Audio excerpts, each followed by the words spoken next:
to help stimulate the mental. Time to strategize, huddle up, where's your circle? I can feel the movement radiate through the convo. Talk is cheap, turn your faith into work. I drink my second cup and put my hands in the dirt. 2 cups, drinking straight drip from the earth. Caffeinated conversations, you heard them here first. One for the wake up. One for the wake up. Two for the work. Caffeinated conversations, you heard them here first. Welcome back to 2 Cups Cafe. I am your host, Alan C. Jackson. Coming through today to have a high-quality caffeinated conversation with me is Darren Griffin. How you doing, brother? Doing great, brother. How are you? I'm doing well. I'm so glad to have you here today with us today. Could you just start off by telling the people a little bit about yourself? All right. Well, I was born in Ohio, down in Lima, and moved to Toledo. All right. Shortly after. My childhood was not unique.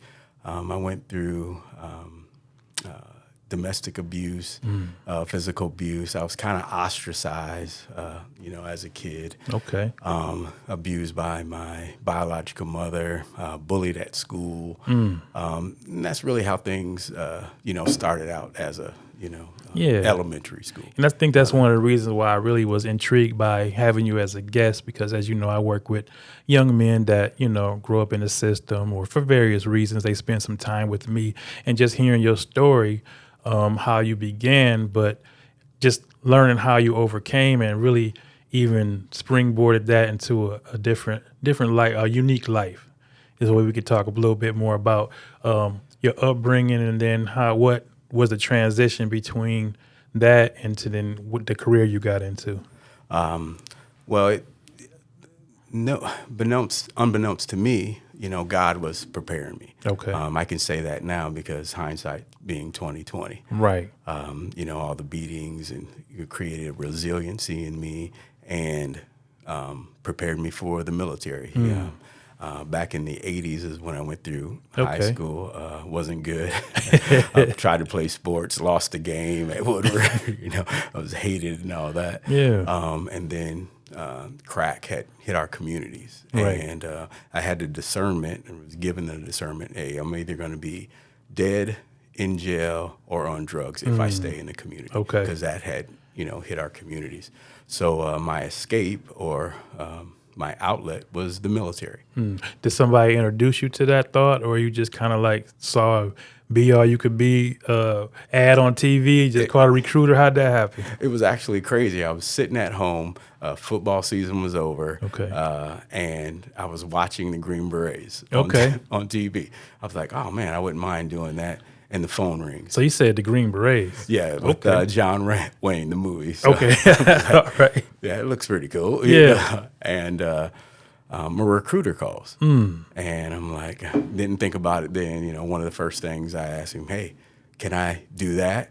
And can I play football? Right. And he was like, well, you don't have the grades to play football. I can tell you that right now. And But they do have a 7-man squad, full contact, and you can't become a Green Beret as soon as you go in the military. You had to rank up.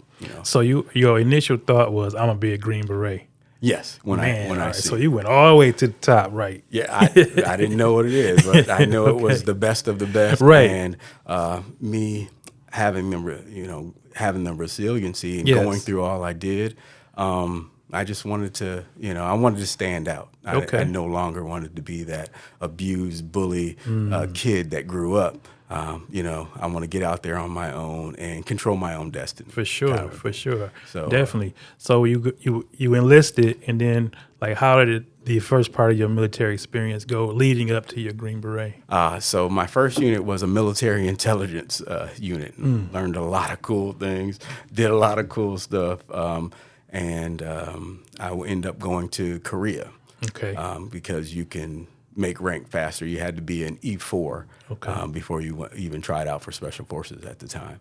So just so happens Delta Force Recruiting had came over. I tried out for them and went pretty far in the process. And they were like, you know what you need? You need Special Forces experience. So I was like, okay. So I walked out of there and walked right into, Special Forces recruiter office.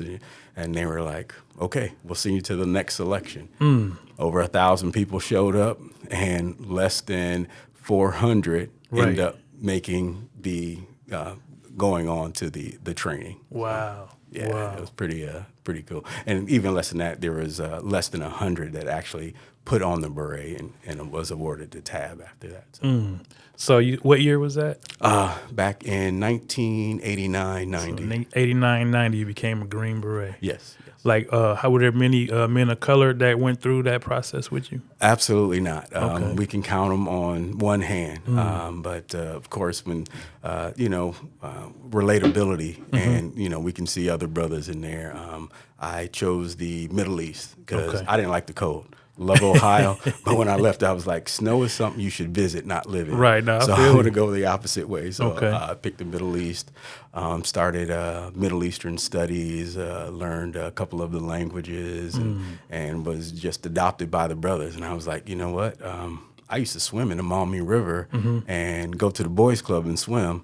I want to be a combat diver. So not only did I want to be the top 1%, but I wanted to be the 1% of the 1%. I wanted to push myself, and so in that process also of learning all types of warfare, psychological warfare, information warfare, so on and so forth, I became a combat diver in that also down in Key West, Florida. Wow. So I know Green Berets, they, our country may not be at war or in conflict, but Green Berets constantly have, things they have to do. Absolutely. There's different operations, and it's called UTWA, operations other than war. But you go do FID, foreign internal defense, civil affairs. And they put it under the guise of relations. Relations with the United States, but.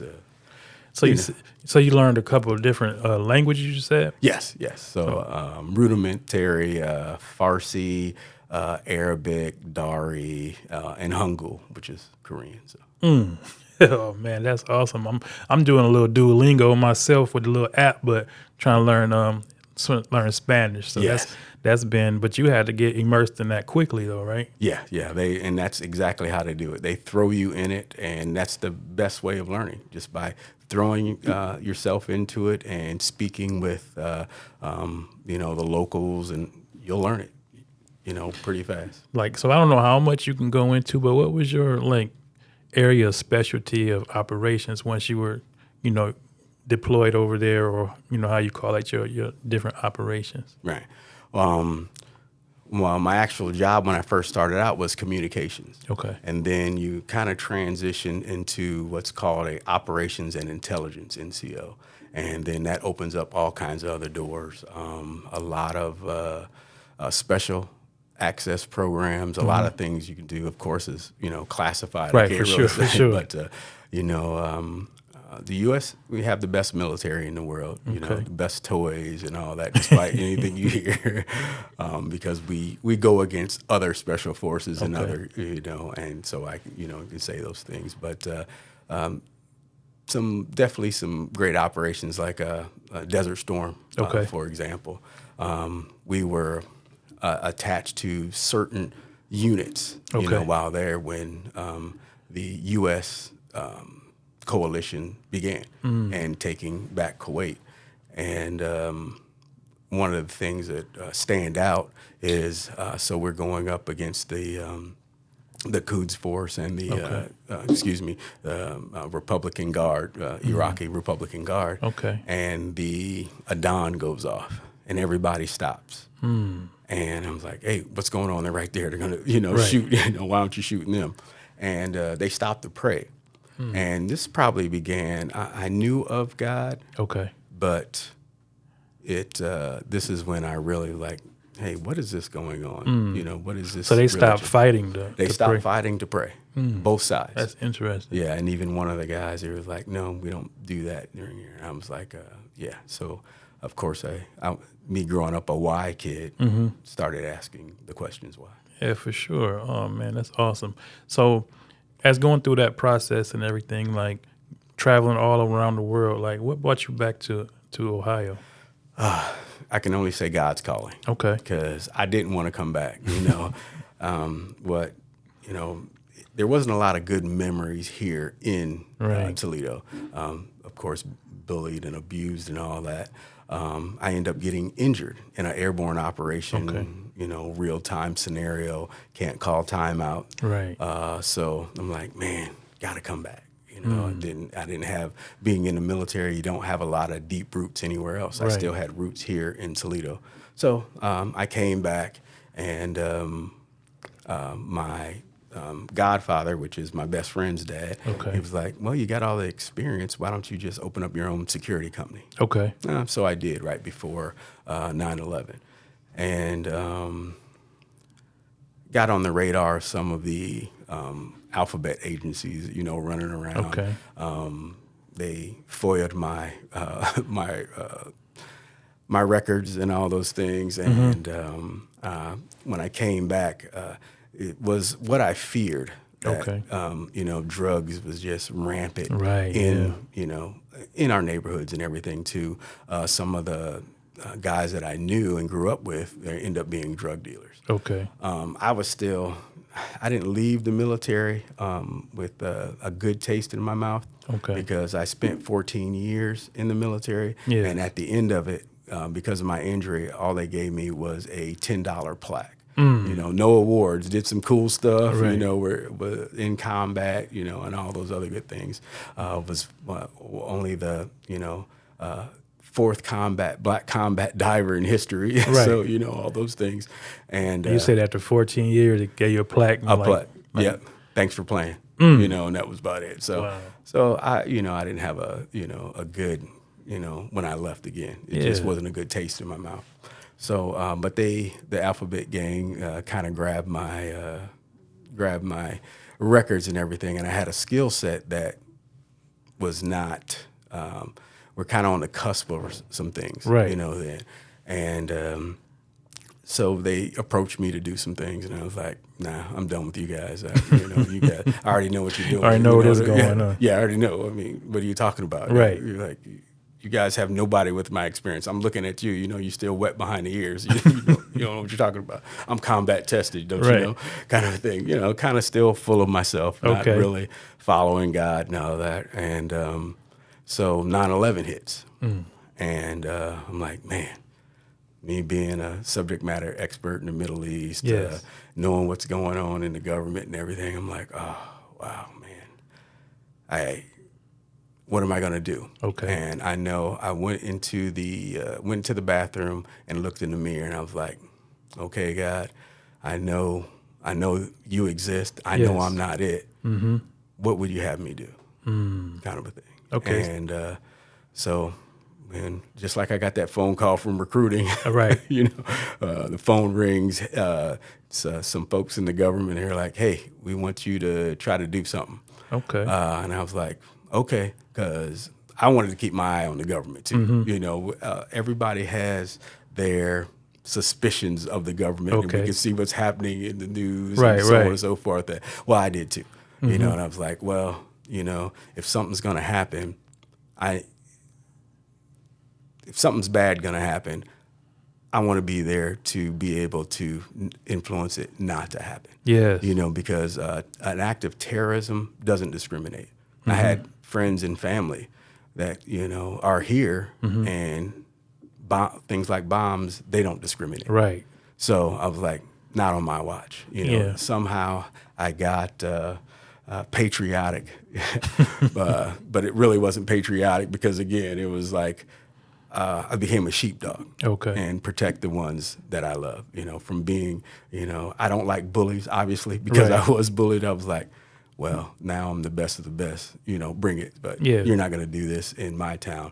And when I say that, I might as well, get right into it. Okay. I went undercover, for multiple agencies. Yeah. Because speaking the language and so on and so forth. And so they deemed me as the trainer. And if you remember back between 2006 and 2008, there was a terrorism, trial here. Yeah, here. In the United States, or in Toledo and all that. So I say that so there was, these guys, they did what they did. You can, look it up and all those things like that. But,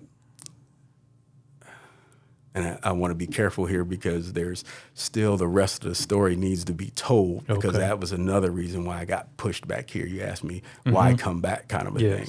And that's why I say God, because kind of like the story of Jonah. Right. He didn't want to go. He didn't want to go. I didn't want to go either. Trust me. I was living, right down in Florida, having fun on the water, and just living a selfish life. But everything kept turning me back. So I say all that to say this. Let's say there was motivators that could have used, let's say the three guys that went to jail and that were convicted. Now that's a level up of what most people are thinking. They're like, this guy, he just went into the Muslim community and did all these things, right? Okay. And he was the motivator and so on and so forth. But I got a unique look inside the Muslim community, but also in the government. Okay. So we'll kind of leave it there. Maybe you can ask me back when certain things unfold in the government, but for sure. It's, the rest of the story will be told. No doubt about it. I know that's just interesting because, like, I remember back when in our area where there were like 9/11 and then the different organizations that people were funneling money through and things of that nature.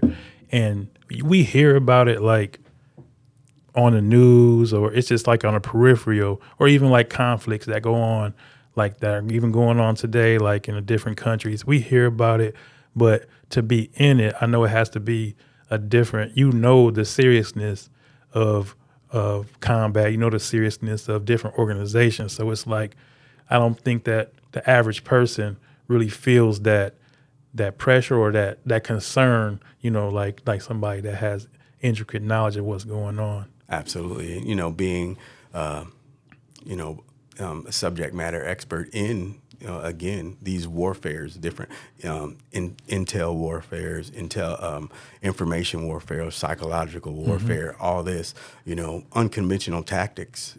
That's what we were taught. The military spent a lot of money on Green Berets to master these things, because we're put in faraway distances as force multipliers and to make a narrative happen. Just put it that way. Okay.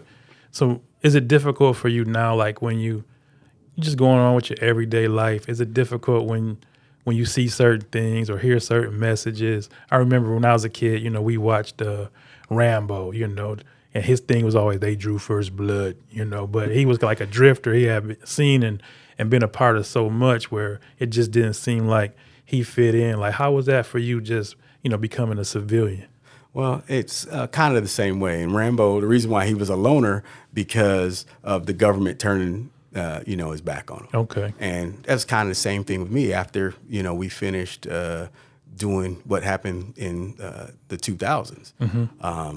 Because I kind of knew what was going on. Okay. So trying to get back into it, once again, went to live that selfish lifestyle and and all that stuff. But God just throwing those spiritual breadcrumbs out. No, I want you here. No, I want you doing this. And that's what hurts me, right now. And what motivates me is people are being controlled by their systems and their limiting beliefs, kind of thing. They're controlled by their fears. Okay. Their fears of looking stupid, being a victim, and just so many things. And that's what I know I'm called to do, to help people walk through. Because once you really look at it and, we pick it apart, most of those things, whether it be limiting beliefs or, helping people to overcome their fears, it's really a paper tiger. It's not as big as you think it is. Okay. You know, and I've been in that unique position where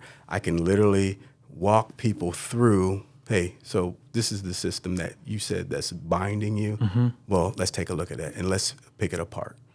Okay, so is that something that you took up as a like a career, like now, like it's like a life coach, or like what is your current like position as far as what you're working with? Well, again, I just surrendered to God. He's given me the opportunity where I've owned my own time. I still get called by government agencies and intel companies that, hey, take a look at this problem set. You know, that's good. Yeah, you know, I've done all those things. But what really motivates me is I love being in the foxhole on the trenches. Okay. And just like I said back, hey,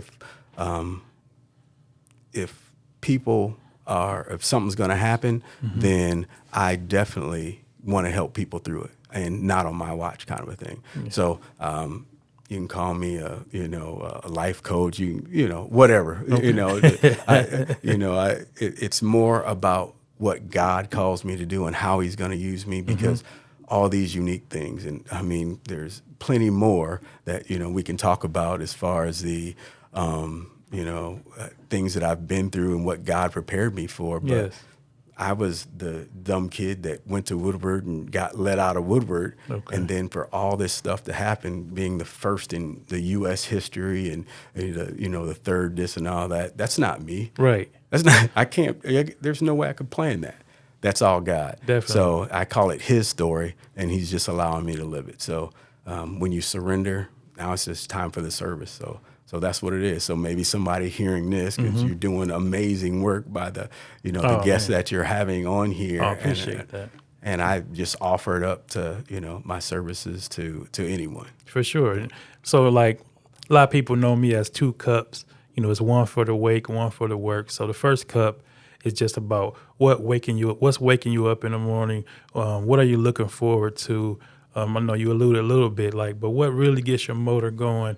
And then the other one is the work. Like, what are you doing to put that into motion? Gotcha. So when I wake up in the morning, it's all about God. It really is, because I lived a selfish, self-serving, self-centered lifestyle for so long that now it's time for me to put all that away. And if I call myself a Christian and I call myself following Christ, then I need to pick up my cross and follow Him and do what He did, because we're going into some dark times. Definitely. And I don't think you can even find a person to say, well, no, there's nothing wrong, everything's great. Right. Well, that person's, they got their head in the sand, and pretty soon they're going to get, kicked in the butt. It's coming. Again, I know about warfare. I came back back to Toledo right before COVID. Mm-hmm. That was by design. I just, throw that out there and all that. But helping people through this, once again, helping people through out of these systems of control and all that. Because what happened in Genesis 3 was the fall. Okay. And what that did was it gave us broken relationships. Yes. And broken systems. Okay. And that's what we're forced to navigate. And then you have motivators, bad actors using those systems to control and put limiting beliefs on people. And it's getting darker, and there's going to be 2 decisions, dark and light. So you feel like with most of the people you come in contact with that have, like you call them, limiting beliefs or some sort of programming by the system, so do you believe that it's more of a mental manipulation than it is physical right now? Yes, I would say that. Definitely more mental. For example, what does school teach us? That traditional learning. Mm-hmm. It teaches people when to think and what to think, but it doesn't teach you how to think. And see, so that's the whole thing. Giving people the correct information so they can make a educated decision about anything. Their life is important as their life, especially right now. That's it. Giving them that information and say, hey, have you thought about this? Right. So how do you release a person from a mindset, and then do you think that sometimes will cause them to be paranoid? Like once you start deconstructing systems and thoughts, like what are they left with? You know what I mean? Because I know school teaches us like basically how to be good employees. Right. You know, you learn, you know, you stand in line, you eat at a certain time, you do subjects at a certain time, you follow the direction of somebody. But then when the things that you're talking about, when you deconstruct everything, like how does that person, like what do you give them to grab onto to not just free fall? Basically, get back to their beliefs. Know why you believe what you believe. That's one of the starts. And then evaluate from there. But give them that information as far as, you know, you don't have to be in this system. You know, we were taught to go out, go to school, get good grades, get a good job, and that job take care of you for the rest of your life. Right. How's that working right now? Right. It's not. We see grandma and grandpa working, you know, at the Golden Arches and at Walmart when they're supposed to be out, you know, enjoying their golden years. For sure. So, I mean, just that slice, that financial slice right there, it's wrong. Yeah. It's absolutely wrong. So people, entrepreneurship, you know, one of your prior guests, Right. you know, he's fully into it. Yes, because if you're an entrepreneur, you control your own destiny. Yes. You know, there's something, you know, and there are things, there are vehicles. I just helped a guy the other day do his business plan. Okay. You know, that's one of the ways that, you know, I like helping, you know, getting them out of the box, because a job, I call it, and it's okay if people, you know, love their job and all that, you know, it's, you know, it's security to them, but, you know, sometimes it's not really security, because when that employer changes the deal, right, or you get too high in that company and they bring in somebody, two people that, you know, get paid less than what you did, then that's not security. Yeah, that's for not sure. true.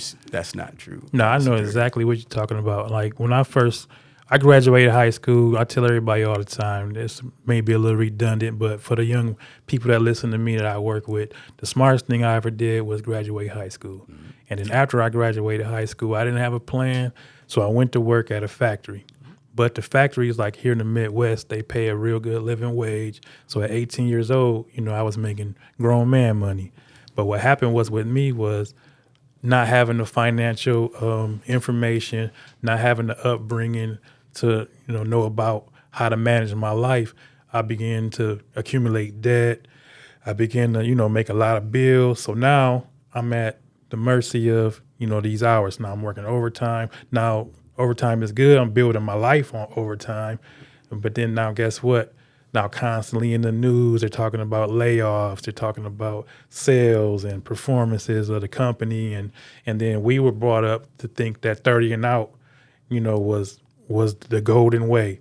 But then when we found out that GM had started having more retired workers than they had, you know, employed workers, now these pension funds and everything was not as concrete as they thought, because they built it on a philosophy, but we thought it was law or it was rule. So I know you probably saw some of that yourself. Oh yeah, they changed the rules on you, right? So security is not security that you thought. You know, building something that is going to create a legacy and that's lasting, that you can pass on to, you know, your children's and your children's children.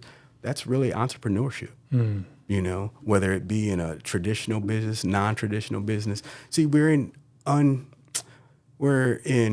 unconventional times. Yes. And in unconventional times, you need to take unconventional tactics. And that's what we need to do. Okay. You know, you have to get outside that box. That box, you know, put handcuffs on people, because that's what it is. You know, we're in that system, that financial system. Go out, you know, you got a good job, go out and get stuff. Go out and get this stuff. Go out and get this stuff. Get a bunch of it. But now, instead of you owning that stuff owns you, because you can't afford to not work that job. For sure. You can't afford not to work that overtime, so on and so forth.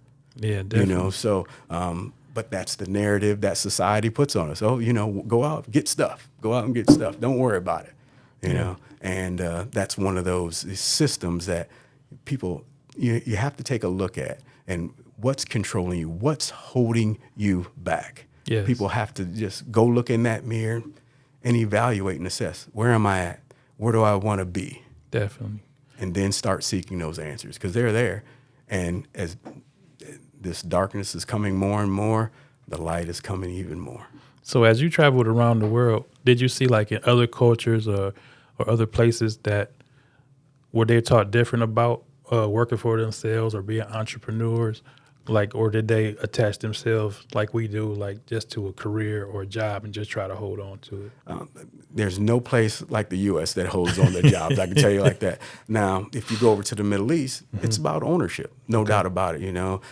There's this, ruling family, and we got all the bananas, for example. Okay. Nobody else can get no bananas in because we're the family, and all that. And then they'll call in another culture to do all their work. It's a famous, I hear a lot of people like to go to Dubai, and all this other good stuff too.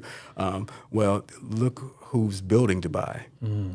The money is there, but they bring in, other laborers that, from India and other places that they want, they need their job, sure. but they're, paying them for pennies to do, work that is. I understand. I understand that because I know, like, I found out through my ancestry research and things of that nature that, like my grandfather was born in Kauai, Hawaii, but then I always wondered how, I was part Puerto Rican, but part Hawaiian. But then as I started doing my research, I learned that, in Hawaii, Puerto Ricans and people from the Philippines and people from Asia and different places would come there to work, the sugar cane, the pineapples, and the things that they exported. But they set up small communities over there, but they didn't get paid necessarily that much. And that was before, United States had made it a territory, then eventually a state. So that was real mind opening for me just to see how all the different cultures had kind of came together over there, for labor. So, right. And it was voluntary labor, but almost not, if I could put it like that. Right. Yeah. And that's industrial age thinking too, going out and getting a good education, getting a job, and that job take care of you. We're in the information age. You can't use old principles to survive today, really. Yeah. You really can't. You have to think differently. And I've been looking at the education system, and I know they're trying to do some innovative things, but the structure is so fractured as far as like the school day and how much people learn. I remember when COVID came, my daughter had to stay at home and do school, and then after a while, some of the kids went back to school, but we kept her home, and the teacher would send. So the teacher recorded on one day with the kids live in class, and then our kid, like my daughter, was a day behind. But the actual instruction time that she would receive without all the bathroom breaks, the work on your own for a little while breaks, was like 2 hours. Right. So she got this 2-hour video of all her assignments for the day. So she watched the lecture, and then she do her assignments. But I'm like, a 6-7 hour school day was condensed into 2 hours. So I'm just thinking like, wow, how much more could our children learn if we were able to take out some of that fluff? That's Absolutely. that's just abstract thinking right there. But no, that's absolutely great thinking because, like you said, that's traditional that they're learning there. Now let's push it into the non-traditionals, the classics. What do wealthy people think? How do they think? Right. They think in systems too, but controlling systems and creating systems and all that. So yeah, that's a great point. That's powerful. But so let's talk about like what's next. I know you've done a lot, over your career, but what's next for you? Like as far as what do you want to do like within the next 5 years? I know you say you want to help people. Like, what does that look like for you? Exploding right here, starting right here, just be the epicenter. Okay. Since God sent me back here, I believe in the magic of thinking big. If you read that book, just having a big, hairy, audacious goal. Yeah, and that is, right here in Toledo, this being the model, because there's so many great leaders that I've met just in this past year that like, okay, let's do this. Let's not talk about it. Let's go be about it. Yeah. Let's put our hands in the dirt, like you say, in your intro. And that's exactly it. Because I'm not not attracted to, going and talking and all this other good stuff like that. Now let's put our hands to the plow. We got to do this. We can't talk about it. We'll build this plane while we're flying it. Yes. But there's people hurting right now. People that, went through way more stuff than I ever did as far as abuse and drug use and so on forth and all that other good stuff like that. There's people hurting right now. And that's why every single day when you ask me what I like to do when I wake up, I just ask God, who am I talking to today? Yeah. Who am I helping today? I like that. Just make it glaringly abundant and obvious who I need to help. And that's all it is. That's what today is. And just one at a time, one person at a time, each one reach one. Yes. And, partnering with other great leaders and making an impact. Because one thing I do know about Toledo and Ohio itself, hey, we're resilient. Yes, sir. We went through COVID. We've been through everything, and we're still here. Even people that, I failed at this, I failed at this. Well, guess what? You've got some resiliency there. That's right. You're still here. You're still standing. And now it's time to move because the darkness is coming. Disaster is looming. What side of it are you going to be on? What side of history are you going to be on? You're going to watch it happen, you're going to make it happen, or you're going to say what happened. I like that. Man, that's powerful. I know we met just a few months ago, man, and I had heard some of your story, and then you were able to speak at another men's event that I wasn't able to make. And, man, everybody's like, oh, man, you missed it, man. Darren really unpacked, his past and things like that, man. So I'm just so grateful that you could come spend this time with me. And I'm really looking forward to, even outside of this, just getting together and just thinking about how we could make that daily impact, because I know you've sent me some great audios and things that feed me, and I just want to tell you, on air, I appreciate that, man. And I'm looking forward to just keeping the relationship going. Absolutely. And same thing here, you're having an impact, with this platform here, and what you do. And I want to thank you for what you do with the kids, because, you are a godsend to those kids. Because if you weren't there, just look at the other options, and they're not bad options. There's a movie out now, The Sound of Freedom. Yeah, I heard about that. And it's a great movie. But we talk about our children. Some of these systems, some of these attacks are on our children. And I can literally walk you through, the breakdown of the family unit and how do we get here? Yeah. And how do we absolutely get here? And I can literally walk you through it. And, so I can't wait for us to spend some time together. And once again, the impact that you're having and, we're going to have with other leaders, Toledo is looking bright, right. But you gotta get out the pews. You gotta get off the couch. Sure, you gotta definitely. turn that TV off. If you want something, I want to get with the people that are sick and tired and want something different. Want to be out that status quo. And I know we're going to do it together with other great leaders and all that. Definitely, man. Like I said, once again, I just like to thank you for your time, man. I thank you for your service. I thank you for all the things that you've done that you can't even talk about. So I thank you for that, too.